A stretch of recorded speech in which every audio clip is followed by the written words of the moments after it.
Hi, it's Cara, and today we're filming a book review. Today we'll be talking about the Darker Shade or Shades of Magic trilogy by VE Schwab. I recently finished. How rude!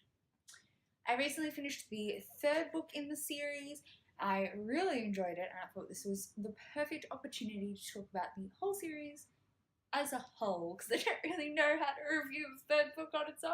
So in this series, we have the first book, A Darker Shade of Magic, which I have a protective cover on, and so it's a bit shiny. The second book, A Gathering of Shadows, and the third book, A Conjuring of Light. This is an adult fantasy series focusing on our main character, Kel, who is an Antari. So that's a type of magician, kind of, that has the ability to travel between alternate universes or alternate realities and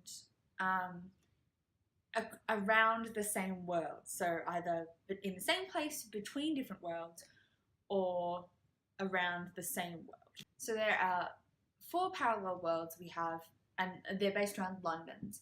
So we have Red London, which is where Kel is from, Black London, which has been lost to magic.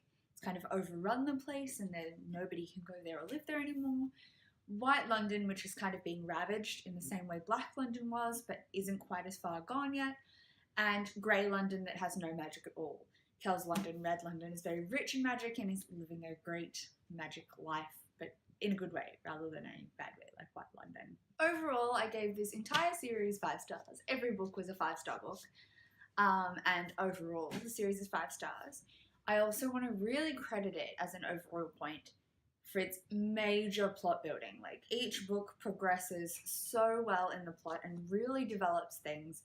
That's one of my favourite things about the series. Now let's talk about the characters briefly. So we have Kel, who I've already mentioned. He's an Antari, so the type that can move between the worlds, and he's one of only a few remaining.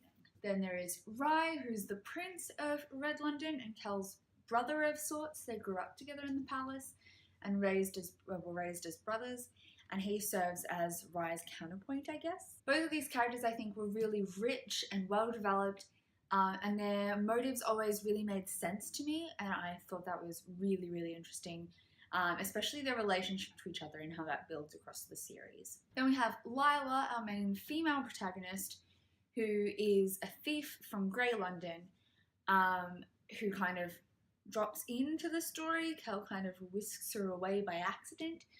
And I liked her, but I thought she was a bit one-dimensional. Her motives made a lot less sense, especially in the earlier books. It kind of got a bit better as the books went on.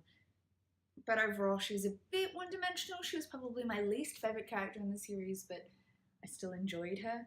I know she's a bit of a mixed point for some people. Some people who don't like this series kind of credit her as one of the biggest reasons. And then there is our kind of main antagonist of sorts, or one of our main antagonists, Holland, who is from White London, and I really loved that he also had very strong motives behind all his actions, and you could entirely see where he was coming from.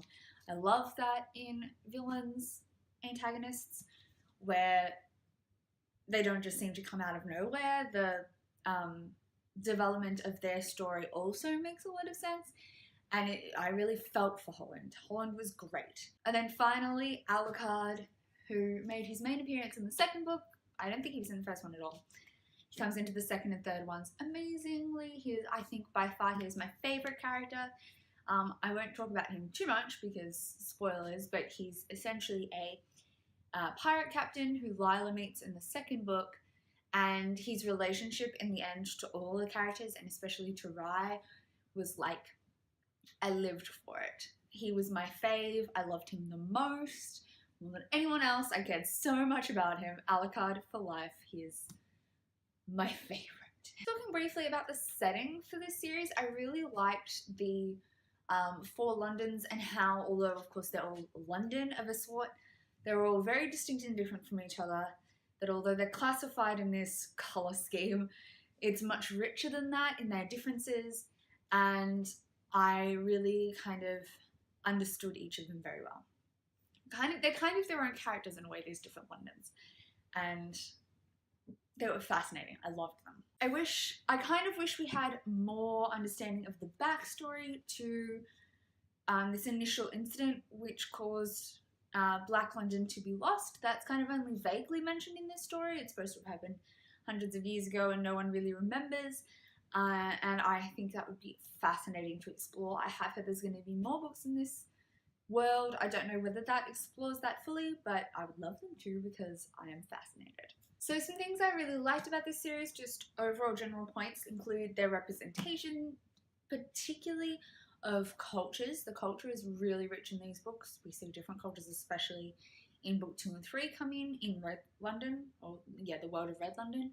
I also really loved the bi and queer representation. There's a queer relationship in this book. It's done beautifully and so good. I also really thought that the exploration into the world was amazing. The world building was just beautiful. In that, I thought the magic system also was complex, but made a lot of sense. I mean, I guess in the adult fantasy world is probably not that complex, but from my reading experience, it was really well constructed, and although it had a lot of intricacies, it still really made sense, which I really liked. Also, the second book has pirates. Who doesn't like pirates? And my overall negative points for this book was mainly that Lila was one-dimensional. That's a major meh for me, but it obviously didn't remove from my wonderful reading experience as a whole. Also, in that there's not that many other female characters. Most of the characters are men. There's a handful of female characters, but those are a bit tropey. Like there's a warrior woman and old hag kind of woman, like wise woman, that are very much side characters that kind of appear and disappear again.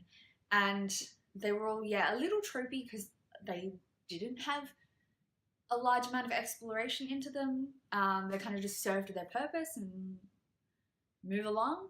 And yeah, overall there wasn't that many female characters.